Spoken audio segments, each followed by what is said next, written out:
అంటే వాళ్ళు కవాజ్ చేస్తాను. నేను ఇప్పుడు కూడా చెప్తున్నా, నేను తాడిపిత్రకు పోయేటప్పుడు కూడా మా కార్యకర్తలకు కానీ నాయకులకు కానీ మా ఇంటి దగ్గరకు రమ్మని కానీ మేము ఎప్పుడు కూడా చెప్పే పరిస్థితి కూడా లేదు, చెప్పను కూడా. నేను అధికారంలో ఉన్నప్పుడు కానీ అధికారం లేనప్పుడు కానీ ఇదే పాటిస్తాను.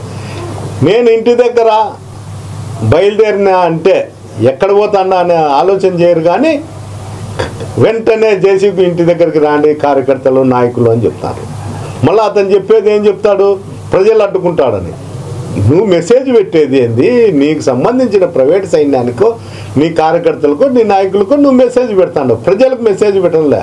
ప్రజలంతా తిరగబడండి, రోడ్ల మీద నిలబడండి, మనకు అన్యాయం చేసినాడని నువ్వు చెప్పు. ఎంత మటుకు ప్రజలు వచ్చి నన్ను అడ్డుకుంటారు, నన్ను ప్రజలు నిజంగా నీకు ప్రైవేట్ సెక్యూరిటీ నీ కార్యకర్తలు కాకుండా మీ దగ్గర సంబంధించిన వ్యక్తులు కాకుండా ఎవరన్నా వచ్చి నన్ను అడ్డుకోమను, ప్రజలు సామాన్య ప్రజలు వచ్చి అడ్డుకోమను.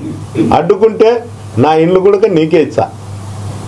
ఎట్లా ఆకిలిగుండేవు, రొట్టెల వాళ్ళతో చికెన్ వాళ్ళతో టీయంగడి వాళ్ళతో అందరితో వసూలు చేసుకుంటూ బతుకుతాండవు. నేను కూడా దానంగా నీకు ఇచ్చా. ప్రజలు అడ్డుకుంటే నీ కార్యకర్తలో నీకు సంబంధించిన గూండాలు అడ్డుకుంటేనో ఇంకోటి కాదు. నాకు అక్కడుండే ఇంటికి ఎట్లా మీరు పోలీసు వాళ్ళని అడ్డం పెట్టి నన్ను రానియడంలే హైకోర్టు ఆర్డర్లు కూడా, అది నీకే, నీకు నీ పార్టీకే నేను దానం చేస్తా. ప్రజలు వచ్చి నన్ను అడ్డుకోమను. ప్రజలంటే ఏమి, ఆడుండేది 2,20,000 ఓట్లు ఉన్నాయి, నాకు 85,000 ఓట్లు వేసినారు. మిగతా ఓట్లోనే కదా ఆ 20,000 మంది వచ్చి రోడ్డు మీద వచ్చి నువ్వు రాకూడదు అని చెప్పవను. నేను నా ఇల్లు నా భార్యను పిలుచుకొని వచ్చి నీకు రిజిస్టర్ చేస్తా జిల్లాలో. ఇంతకన్నా నువ్వు తృప్తి పడేది ఏం లేదు. నువ్వు ఎట్లా ప్రజల డబ్బు మీద ప్రజల మీద అక్రమంగా చేసే దాని మీదనే నువ్వు ఆధారపడినావు, ఎన్నో షాపులు సీజ్ చేసినావు. అందువల్ల నీకు ఏది కావాలంటే అది చేసుకో. నువ్వు కావాలంటే ముందు అభివృద్ధి చేయి. నీ మున్సిపాలిటీ గ్రేడ్ 1లో ఉందని, ఏదో మున్సిపాలిటీ కాదు కదా, ఎవరికైనా కూడా అవార్డులు ఇస్తారు. ఢిల్లీకి పోయి డబ్బులు ఇచ్చుకొని అవార్డులు ఇస్తాను. ఆ అవార్డులతోనే నువ్వు బతుకుతాండవు తప్ప ఒక్కసారి డ్రైనేజ్ కానీ ఇళ్ళ దగ్గర ఉండే చెత్త కానీ దాని మీద దృష్టి పెట్టు, వర్షాలు వచ్చే నీళ్లు పోయేటట్టుగా. అంతే తప్ప పద్దను లేసే నా మీద పడి నేను వచ్చే కన్నా నీకు జ్వరం వస్తుందనో లేకపోతే ఇంకోటేమో. నిన్న లేక మొన్న నేను రాకముందు ఆర్డర్ వచ్చినాక నీ కొడుకు మధ్యలో వచ్చి లేపితే డాడీ ఏంది కలవరిస్తాండవు అంటే వాడు వచ్చినాడ్రా అంటావు.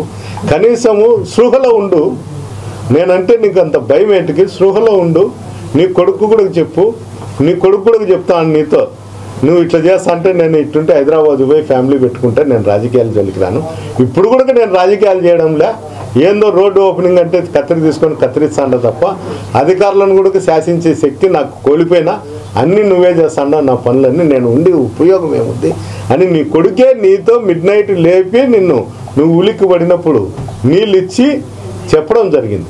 కనీసం అదైనా ఆలోచన చేసుకో. నీ ఇంట్లో కూడా నీ కొడుకు ఏమని మాట్లాడుతున్నాడు ఏం కథ అనేది నీ కొడుకు దగ్గర పబ్లిక్ పోయి మాట్లాడినా కూడా నువ్వు ఓర్చవు. ఈర్ష్య దేశాలతో నువ్వు ఉండవు నాయనా. నువ్వు నా పిల్లలకు 40 ఏళ్ళ రాజకీయ భవిష్యత్తు ఉంది అనుకుంటున్నావు, కానీ నీకుండే భవిష్యత్తే నీకు లేదు. మళ్ళీ నీ కొడుకులకు 40 ఏళ్ళ రాజకీయ భవిష్యత్తు ఉండదు. తాడిపత్రి ప్రజలు అన్నీ గమనిస్తున్నారు, ఏం గమనించాలో అలాంటివన్నీ గమనిస్తానే ఉండారు. నేను చెప్పేది కూడా నేను విధవలతో రాజకీయం చేయకూడదు అనుకున్నా, కానీ అక్కడ పరిస్థితులు బట్టి ఎవరితో అయినా కానీ ఎంత విధవలతో అయినా రాజకీయాలు చేసే పరిస్థితి కూడా నువ్వే నన్ను తీసుకొచ్చిన స్థాయికి. లేకపోతే నేను నీ ఎట్లా విధవలతో రాజకీయాలే చేయను.